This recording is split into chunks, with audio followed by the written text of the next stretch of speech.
Alihan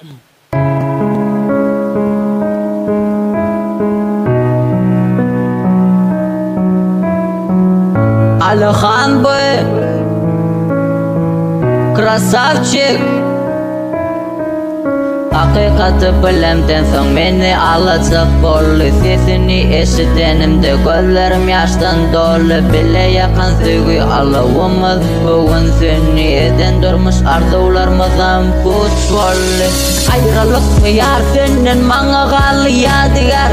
Ondan ay sensiz gülüm manga oldu dünyada. Gidip giden oyunundan so'ng yürekte yara var. Vaqti gelir ondan ay gülüm bolarsın manga dar. Kışın ayırlı gününü koyverdin elin eli.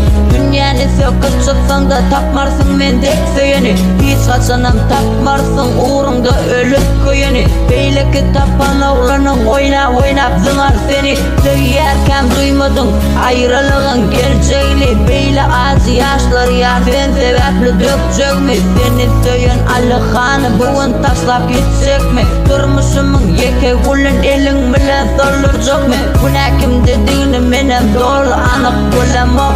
Ben şuna inanayım, senin özgen söylemem.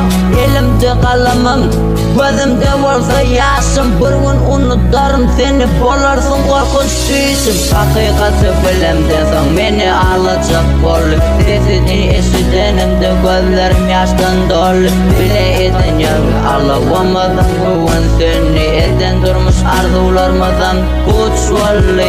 Haqiqati bilemden so'ng meni alacak bo'ldi. Sesini eshitganimda gözlerim yoshdan to'ldi. Bile yaqin sevgi Allah'ımız bugun seni eden durmuş arzularımızdan kuch bo'ldi.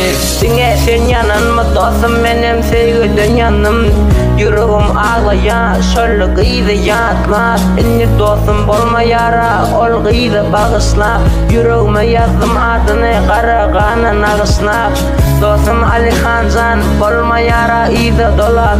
İydi dolan sırda birden bilmeyen bağışlap. Koy dostum unu dolu yürekteki armanı kellegeydi sevgilim.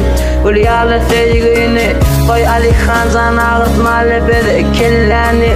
Biz bellerli sunutu kimler bizi yakınını. İlk dostumsan sevgilim oldu olmadan. Bilmedim beyçini yürek onun yadan.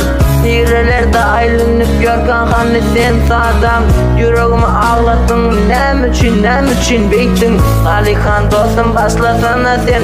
Aytmana koyunu olur ağlasın. Bir yananlar yatlava. Haqiqati bilemden so'ng meni alacak bo'ldi. Sesini eshitganimda gözlerim yoshdan to'ldi. Bile yaqin sevgi Allah'ımız bugun seni eden durmuş arzularımızdan kuch bo'ldi. Haqiqati bilemden so'ng meni alacak bo'ldi. Sesini eshitganimda gözlerim yoshdan to'ldi. Bile yaqin sevgi Allah'ımız bugun seni eden durmuş arzularımızdan kuch bo'ldi.